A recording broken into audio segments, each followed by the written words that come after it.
Deseamos que la gracia del Señor igualmente sea con cada uno de ustedes y deseamos que Foni en español pueda ser una bendición para ustedes. Si usted está buscando una familia espiritual, creo que Foni en español es un lugar para vuestra familia. Así que doy gracias a Dios por la vida de cada uno de ustedes. Sin más preámbulos, vamos a entrar al consejo de la palabra del Señor. Oremos. Padre, te doy gracias por este hermoso tiempo, esta hermosa oportunidad de abrir la Escritura, meditar en ella y poder ser edificados. Y no solamente edificados, sino también ser transformados a través de tu palabra. En Cristo Jesús te damos gracias. Amén. Quiero que abra la Escritura conmigo en la carta de los Hebreos, capítulo 10, versículo 24.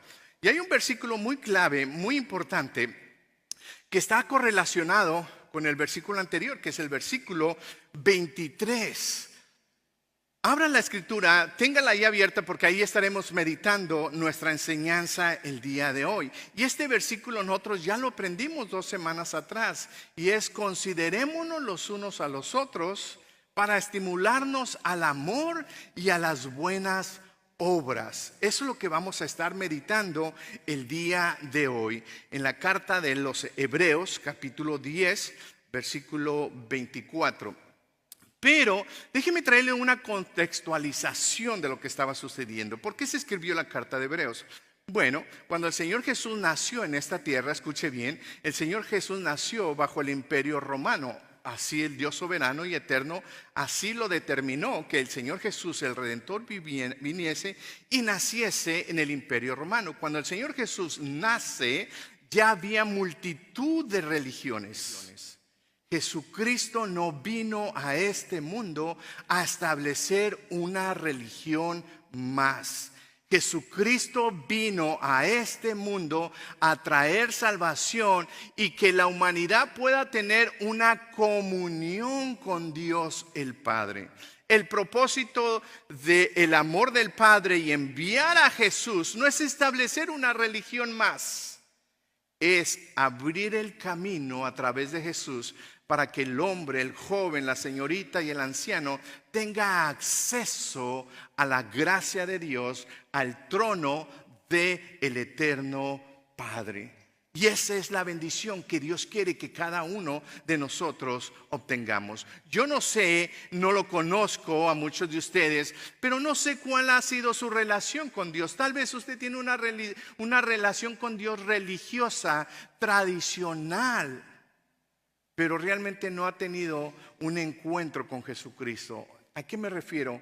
Un compañerismo con Él.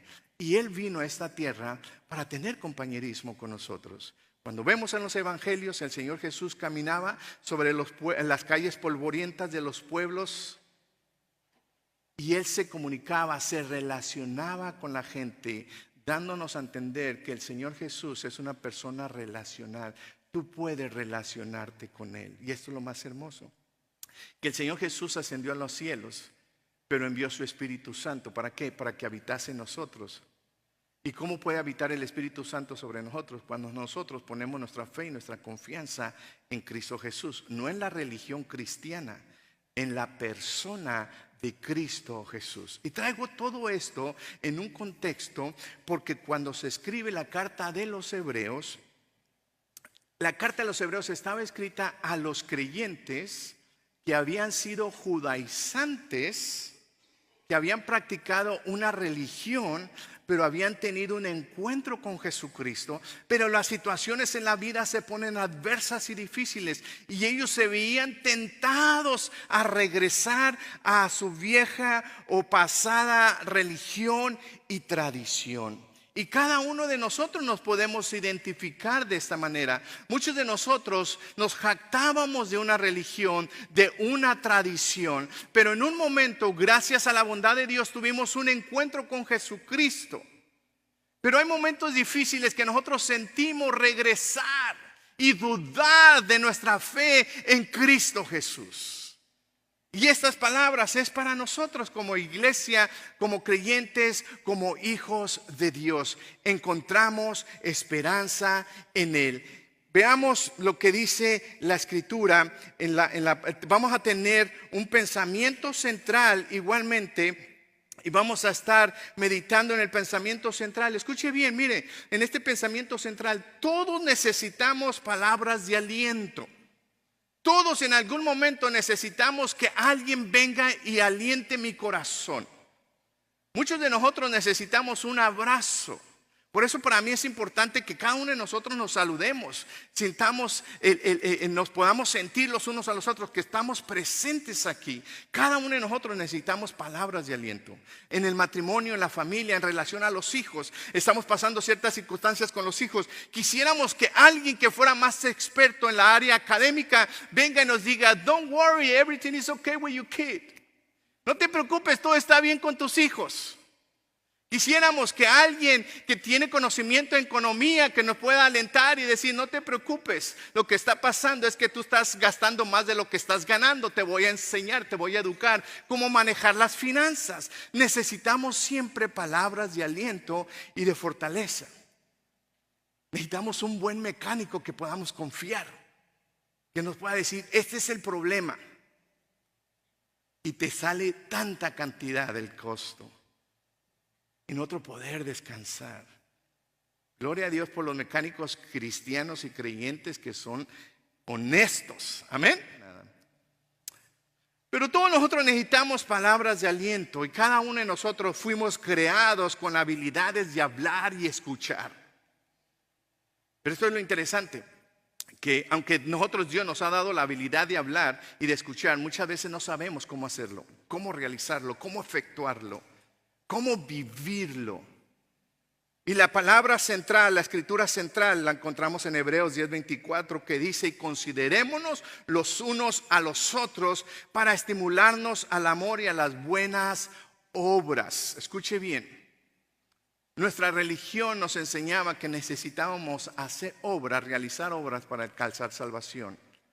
El Señor Jesús nos dice, tú no necesitas hacer obras, yo ya lo hice por ti.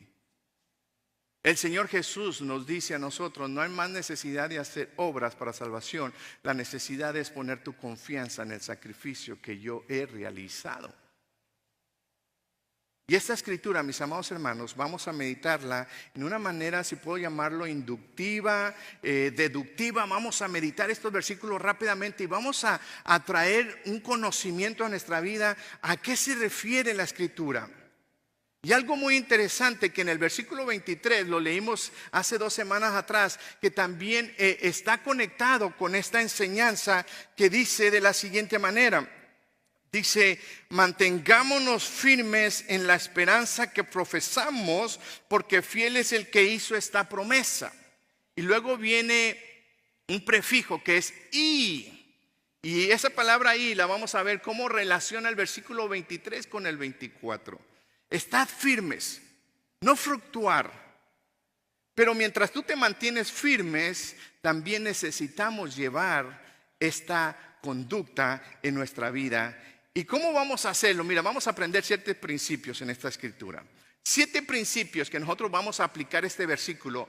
Considerémonos los unos a los otros para estimularnos a las buenas obras y al amor. 7 principios que estaremos meditando rápidamente. Nos consideraremos unos a otros. Son palabras muy distintas, parecidas, pero son distintas.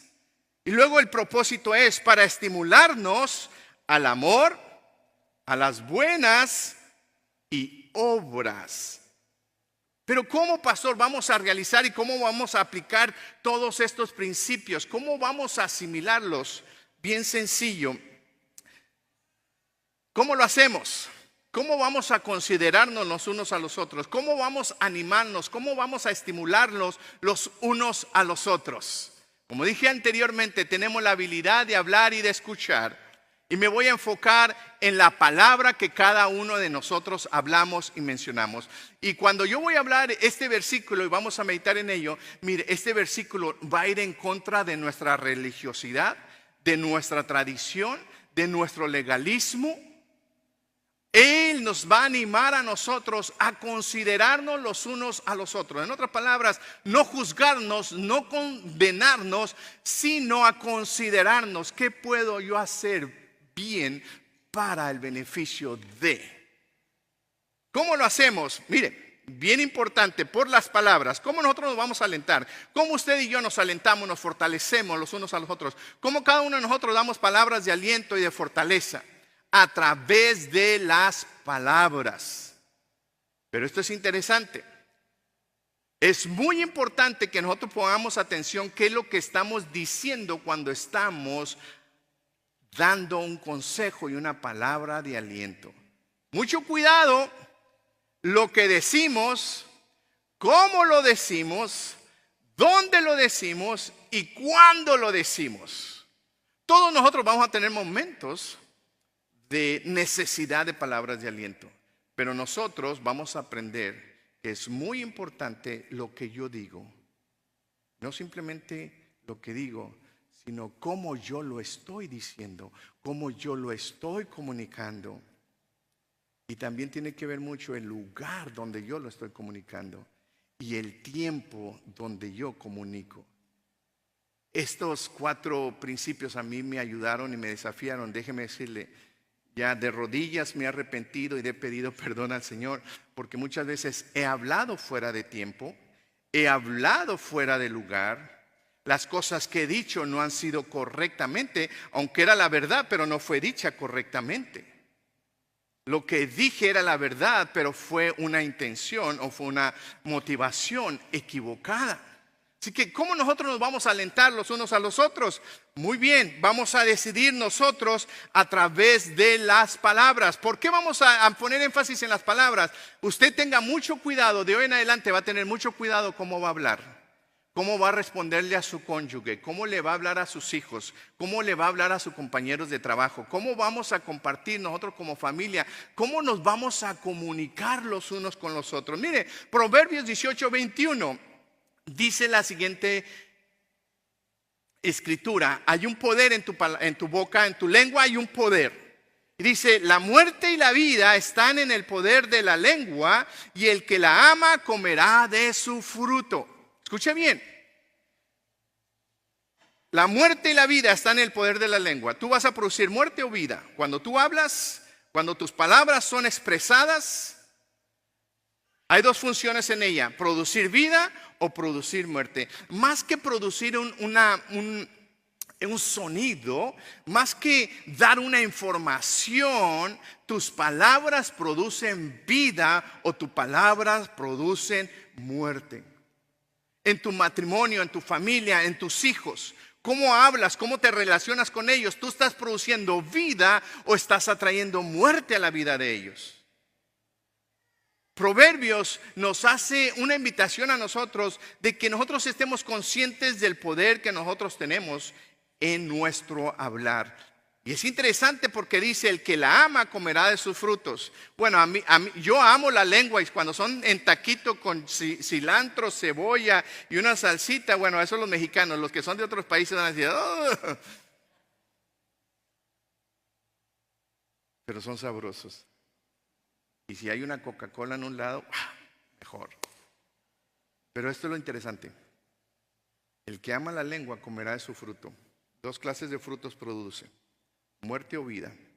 Muchas veces nosotros nos quejamos, ay Dios, ¿dónde está? Ay Dios, ¿por qué me pasa esto a mí? Ay Dios, no, Dios no tiene nada que ver en tus problemas, en tus situaciones. Es el resultado de cómo tú has hablado, cómo tú has expresado en tu trabajo, con tu jefe inmediato.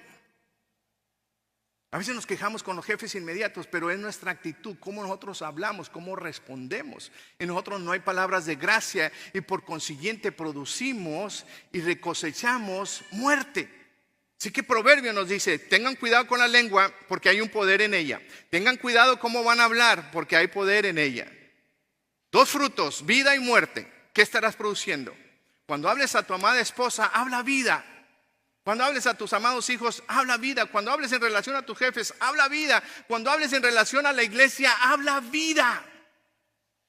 Bendice, palabras de aliento y de fortaleza. Que cuando alguien venga a tu vida, fíjate, estoy pasando por esta situación, que usted no pueda expresarse, no, si yo fuera tú, yo hiciera esto, esto y esto, lo dejara, hiciera acá. No, que sean palabras de vida y que puedan decir al final de tu conversación, puedan decir, Gracias por tus palabras. No solamente hay poder en ella, sino que también el Señor Jesús nos hace responsables a nosotros. ¿Ok? Nos hace responsables de nuestras palabras. No hay solamente poder. El Señor Jesús dijo: mas yo os digo que de toda palabra ociosa que hablen los hombres, de ella darán cuenta en el día de juicio. Porque por tus palabras serás justificado y por tus palabras serás condenado, o condenada, o justificada como persona. El Señor Jesús nos trae una luz más amplia, y el Señor Jesús aquí habla en una connotación escatológica, futurística. En otras palabras, tú y yo un día estaremos en el trono de la gracia del Señor, y nosotros estaremos dando cuentas de todas nuestras palabras. El Señor Jesús nos está haciendo una concientización de que nosotros tenemos un más allá. Tu vida no termina aquí, mi querido hermano, mi querida hermana, mi querido amigo. Dice que un día estaremos delante del juicio. Pero esto es lo hermoso de estas buenas noticias. Que cuando nosotros que hemos recibido a Jesús en nuestro corazón, cuando estemos delante del trono del juicio, delante de Dios, el Señor Jesús es nuestra justicia. ¿Cuántos dicen gracias, Señor? En otras palabras, como decimos los mexicanos cuando estábamos en la escuela, académicamente hablando, pasamos de panzazo. No lo merecíamos, pero el Señor Jesús, su gracia, nos ha favorecido, su justicia. Así que considerémonos los unos a los otros para motivarnos, alentarnos los unos a los otros para el amor y las buenas obras. ¿Cómo lo vamos a hacer?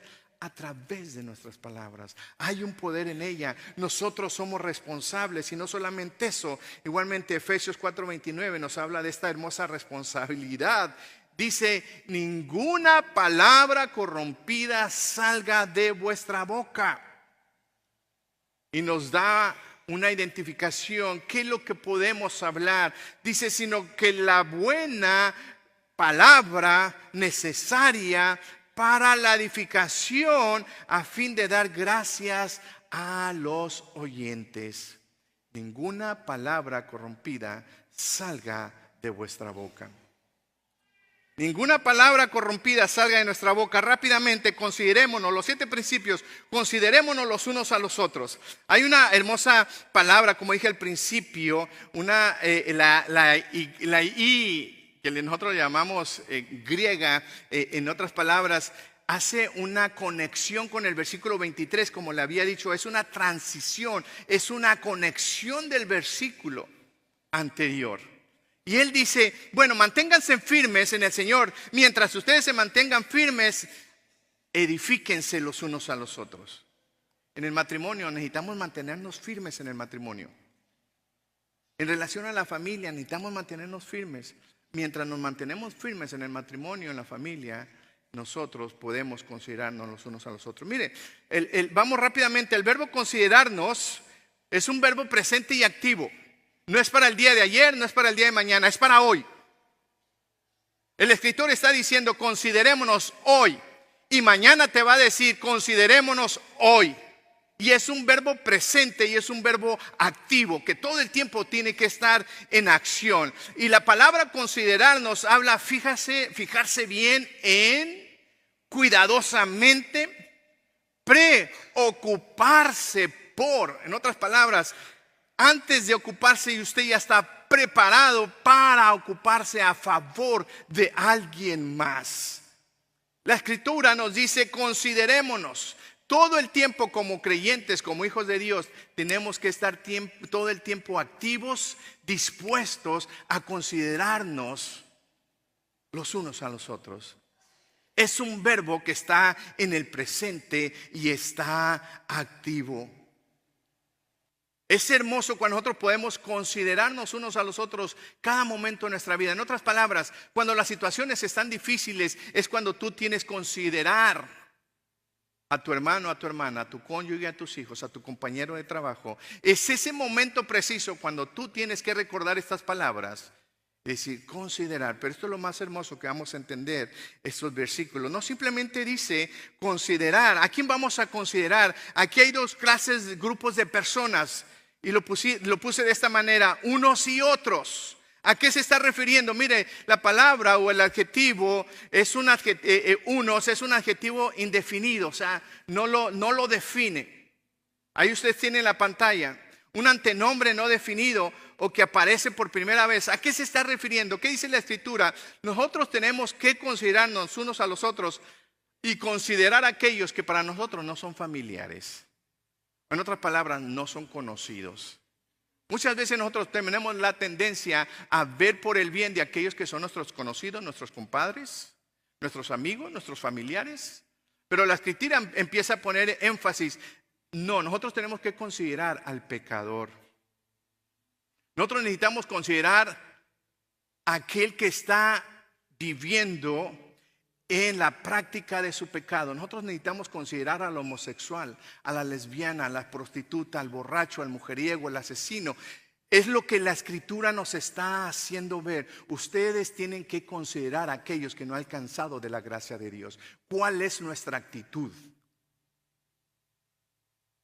Entre paréntesis va a caer bien, porque ahora con los Juegos Olímpicos algo sucedió ahí que, bueno, Francia por decir es un desastre.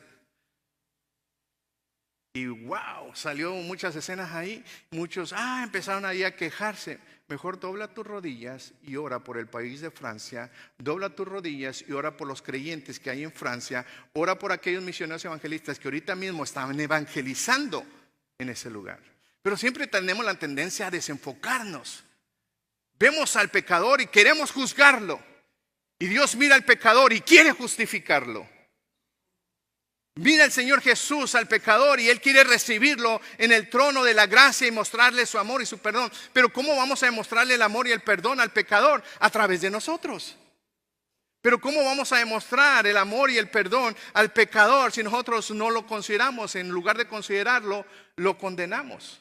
Dios te ha llamado a ti, si tú eres creyente, hijo de Dios, Dios te ha llamado a amar a aquellos que no aman a Dios. En el Sermón del Monte el Señor Jesús dijo: amad a vuestros enemigos, amad a los que os ultrajan, a los que nos maltratan. No es fácil, pero déjame decirte, Dios ama por medio de ti. Y esto es lo hermoso. Cuando nosotros consideramos a otras personas, en vez de juzgar y condenar, nosotros mejor decimos: Señor, ¿podrías tener piedad y misericordia? Y decir: gracias, Señor, por tu piedad y misericordia, que a esta persona aún no te la has llevado, no la has llamado a cuentas porque quieres que ella venga al conocimiento de la verdad. Esa es la gran diferencia, mis amados hermanos. Considerémonos los unos, aquellos que no son familiares con nosotros, hay que considerarlos. Los otros, ¿quiénes son los otros? Aquí sí es un adjetivo indicativo, ahora sí está indicando a quién. Aunque es alguien distinto, pero tiene una misma esencia. En otras palabras, cada uno de nosotros, mis amados hermanos, como familia espiritual, todos somos diferentes, todos somos distintos. Y no porque somos distintos nos vamos a despreciar los unos a los otros. Gloria a Dios, yo estoy sumamente contento por nuestra familia espiritual, porque cuento las nacionalidades representadas, ya vemos como 10 a 12 nacionalidades representadas aquí, y a mí eso me llena de gozo y de alegría. Aunque muchas veces mi vocabulario es ofensivo para algunos de ustedes, pero para nosotros los mexicanos es algo que no es ofensivo, pero he estado aprendiendo de ustedes. Ahora los he considerado y ahora digo: bueno, esta palabra para mis hermanos venezolanos no es correcta, así que voy a evitar decirla. Para mis hermanos colombianos no es correcta esta expresión, no lo voy a decir, porque los estoy considerando, porque los estoy amando, porque deseo lo mejor para ellos. Hermanos, que la Escritura dice: hay que considerar a aquellos que no conoces y a aquellos que están cerca de ti. No tenemos excusa. ¿Para qué? ¿Cuál es el propósito? ¿Por qué tenemos que considerarnos? Porque hay un propósito: para estimularnos. Mire, esto me llama mucho la atención. La palabra para estimularlos es una convulsión. ¿Usted ha visto una persona que está convulsionando? Yo he tenido esa triste experiencia de ver ese dolor. Pero una convulsión, una irritación, un estímulo, una provocación. ¿Cuántos de ustedes han sido provocados? Cuando usted ha sido provocado, ¿qué se queda? ¿Sí? Cuando nosotros somos provocados, nosotros reaccionamos. La Escritura aquí está diciendo, hay que considerarnos los unos a los otros, al que conoces y al que no conoces. Al pecador hay que estimularlo, que haya algo en él, tu estilo de vida, tu manera de hablar, que produzca una provocación en él. ¿Por qué vives así? ¿Por qué hablas así? Una provocación, una reacción hacia la persona. Con nosotros como creyentes que digan, mi hermano, gracias por amarme. Oh, yo quisiera ser como tú. Yo quisiera expresar ese amor. Oh, yo quisiera expresar esa compasión. Yo quisiera expresar todo mi ser como tú lo haces. Una provocación. ¿Qué tenemos que hacer? ¿Cuál es el propósito de considerarnos de una provocación? Pero también, como ahí en paréntesis puse, hay un estímulo áspero. Y ese estímulo es negativo. Cuando tú provocas, en otras palabras, para mal. Cuando tú sabes que algún hermano, alguna persona tiene su debilidad y tú provocas intencionalmente para ocasionar una reacción en él o en ella. Conoces del pasado, conoces de algún error, de algún fracaso y provocas esa estimulación para tener una reacción. El escritor nos dice, hey, hay que considerarnos para estimularnos a lo correcto. ¿Cuál es esto correcto? Al amor. Y déjeme decirle, este amor es consecuente al amor del Padre Celestial. Si no hay amor del Padre Celestial en tu corazón, no habrá amor y punto. Si tú no has experimentado el amor de Jesús en tu vida, tú no vas a poder amar.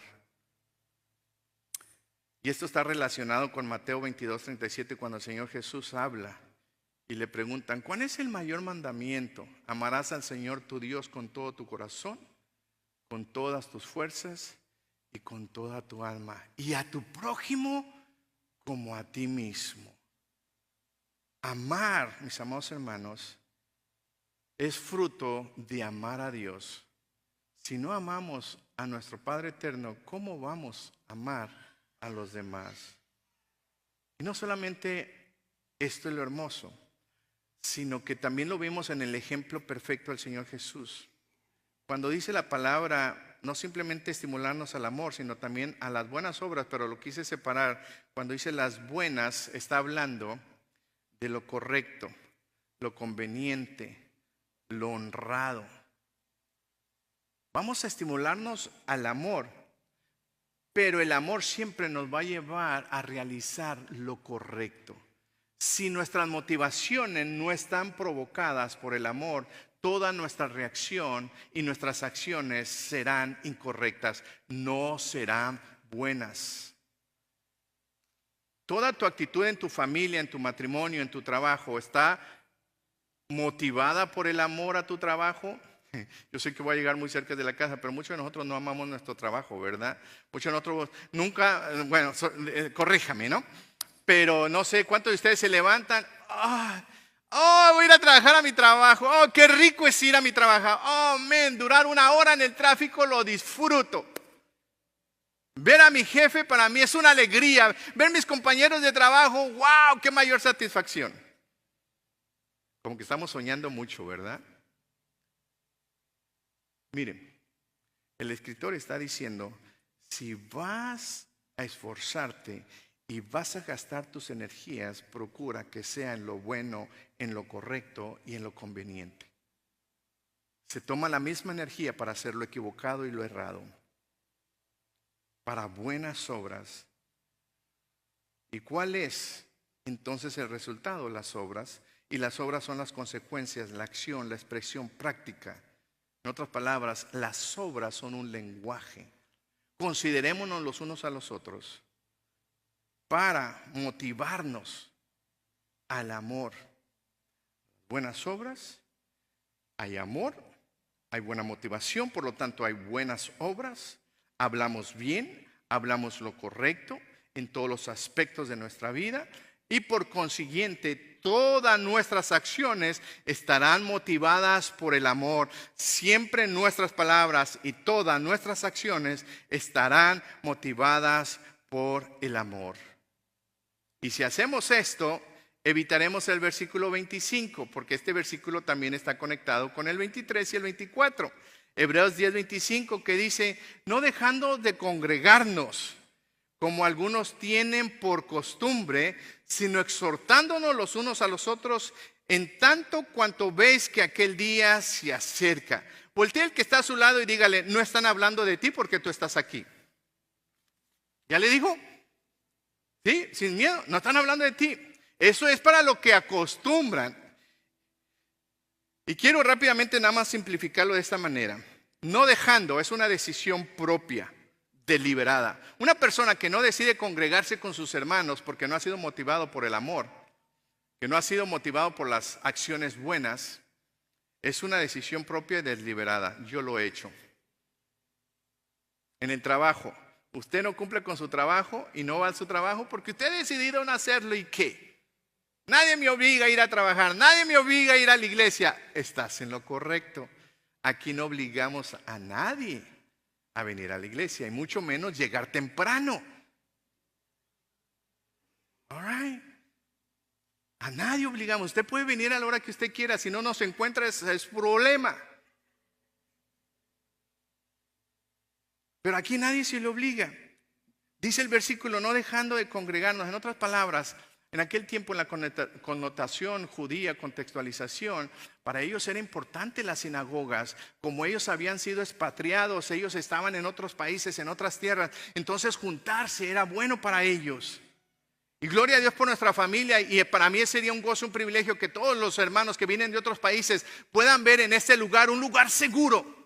Que puedan decir todos los domingos voy a ir a la iglesia porque estoy seguro, me siento amado, me siento protegida, me siento protegido, me siento valorizado. Y déjame decirte que eso es lo que nosotros queremos hacer en el Ministerio Forni en español.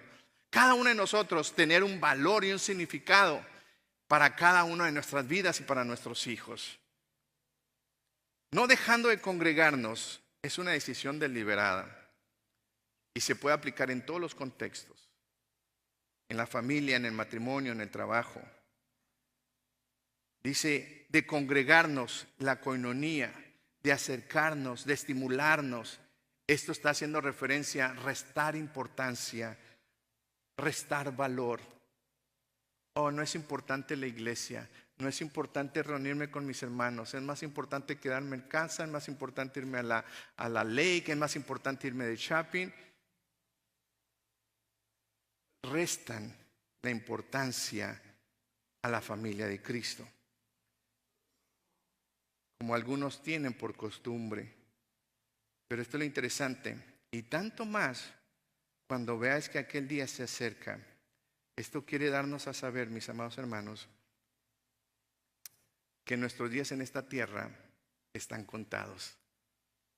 ¿Sabe qué es lo más tremendo? Usted y yo no sabemos cuántos días tenemos de hoy en adelante. Pero hay un ser supremo que lo creó y lo formó y lo plantó en esta tierra y le dio un propósito. Y el mayor propósito es de que usted viva su vida caminando a la mano de Él. Para cuando usted muera de esta vida, en esta vida terrenal, usted está tomado de la mano y pasa a una eternidad con Él. Mis amados hermanos, mis amados oyentes, el deseo de mi corazón es que cada uno de nosotros podamos entender el valor de nuestras vidas, el valor de cada día que usted tiene. Viva sus días al máximo. Platicaba con Kevin esta semana y decía, vive tu día como si fuese el último día de tu vida. ¿Tú qué harías si hoy fuese el último día de tu vida? ¿Qué decisiones tú tomarías el día de hoy? Bueno, tienes que vivirlo de esa manera porque mañana tú no lo tienes asegurado. Hacemos planes, vamos a ir a vacaciones, vamos a ir a trabajar, vamos a ir a esto. Voy a atesorar. Pero nadie te ha garantizado que el día de mañana tú estarás aquí. Claro, todos queremos estar aquí, ¿verdad? Yo, que tengo un deseo muy egoísta, yo quiero conocer mi tercera y cuarta generación, imagínense. Yo no quiero irme de esta vida, pero nadie me garantiza mis días. Así que en conclusión, esto es lo interesante. Romanos habla y dice que Dios nos consideró a cada uno de nosotros, porque de tal manera amó Dios al mundo. Porque de tal manera consideró Dios a Eduardo, a José, a Juan, a Francisco. Lo consideró porque lo vio que estaba destinado a la condenación, a la muerte eterna, pero lo consideró tanto que decidió venir en la persona de Cristo Jesús y venir y rescatarlo y darle vida eterna. Gracias a Dios porque cada uno de nosotros hemos sido considerados por el Padre. Si tú te encuentras el día de hoy, tú nunca has abierto tu corazón, si puedo decir, o rendido tu voluntad a Jesús. El día de hoy te hago la invitación. Rinde tu vida a Jesús. Él tiene mucho que ofrecerte y tú tienes mucho que disfrutar al lado de Él. Y esto es lo hermoso. Empiezas a disfrutar aquí en la tierra y continuarás disfrutando en la eternidad. Si tú te encuentras el día de hoy con nosotros, simplemente has vivido una vida religiosa, tradicional, déjame decirte, eso no te acerca a Él. Quien te lleva al Padre es la misma persona de Jesús.